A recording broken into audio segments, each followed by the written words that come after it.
to my channel, and hello if you are new. My name is Tommy, and I would really love for you guys to subscribe to my channel and also turn on post notifications so you guys can be notified when I upload a new video, and also give this video a thumbs up if you happen to really enjoy it. And with no further ado, let's go ahead and get started with today's video. Okay, today I want to talk to you guys about 5 ways that you can study in college, also in high school. These are like universal study tips. Normally when you hear the word study, you really think about sitting at your desk or in a library somewhere all alone, just, you know, cramming for hours and things like that. It doesn't have to be like that. There's so many different ways you can study, and I'm going to tell you 5 that happen to work for me and my friends. So number 1 just sounds like a basic life goal to have in college and in high school and things, but make friends in your classes. The point of making friends in your classes is that you want to work with these people. You can set study dates up, you can go over your notes together, work problems, and you know, just people in general. We have different learning styles, and we can kind of put those learning styles together. Maybe you can see a pattern of learning that works for them that may in turn work for you, and vice versa. So you can also, you don't have to do it alone. You can definitely like have a weekly study date with your friends, or however many times a week that you guys meet for a particular class. You can work together on these things, you know, go over your notes together, see what they found important, what you found important, and you know, compare all of that. Sometimes it's easier to learn from our peers than, you know, from our professors if their teaching style is a bit basic. So study dates and making friends definitely help. Number 2 is make flashcards.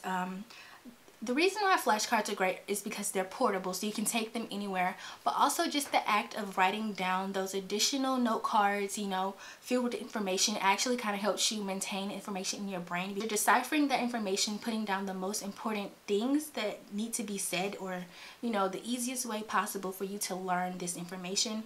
And also because they're portable, like when you're hanging out with your friends, you can have them in your purse, in your pocket, in your book bag. When you're in between classes, let's say you have a little lunch break in between your classes, you can pull out the flashcards while you eat to kind of refresh yourself on the information.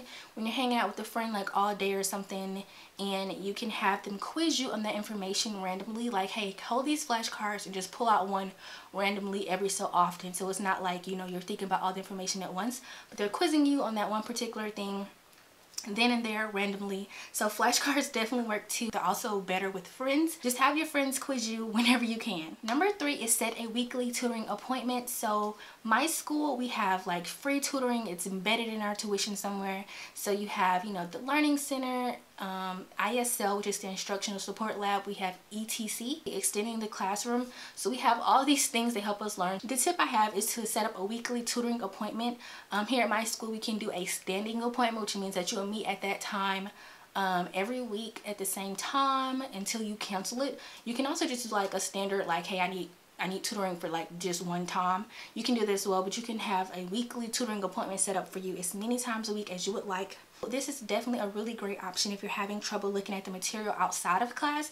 I know that sometimes that's my issue. I don't like to just sit down with information myself because I find it super boring and I just don't like it. Me no likey. I don't like it. This can help you get the assistance that you need to kind of do well in your classes, have somebody else explain their work to you. You can get help in the areas that you really struggle with, so you can definitely just focus on those things, and that will definitely help you greatly. Another way to study successfully is to get out of your room, change your scenario, change your scene, change your location. I find it so much harder to study in my room or in my dorm. Sometimes I study at my desk, which is a little bit better, but if I'm studying in my bedroom, like on my bed, it's not gonna work. I'm going to sleep.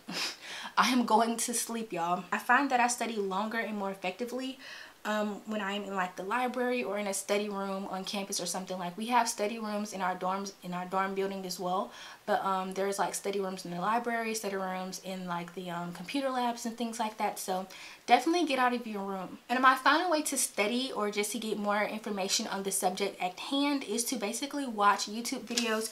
YouTube is not just a source for, you know, your favorite makeup video, comedy video, dorm stuff. You know, YouTube can be a great learning tool as well.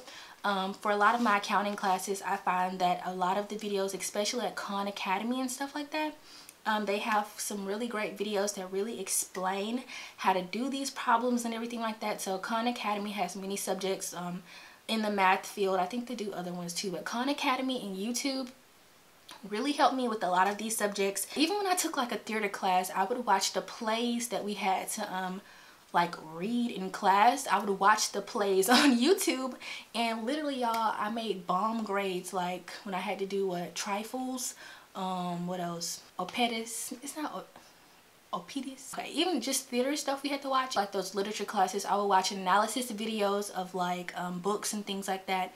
I think I watched an analysis of Hamlet, which helped me with the paper. Let me stop before I get got out here, but anyway, I made an A on that paper watching those literature analysis videos. But honestly, YouTube can help you with like any subject that you can think about. All those books we had to read in literature class, y'all, YouTube got the best summaries of people literally talking about the highlights of the book. Okay, that's all I got to say. So those were my 5 ways that I personally study more effectively, of different ways that you can think of the way of studying. So yeah guys, I really hope you enjoyed this video. Also, question of the day, what is a way that you study? So what way of studying works best for you? I would love to know, and it will also help somebody down below. So thank you guys for watching. If you did enjoy this video, then please give it a thumbs up. Please subscribe to my channel and turn on your post notifications so you can be notified when I upload a new video. And lastly, I'll see you guys in my next video. Bye.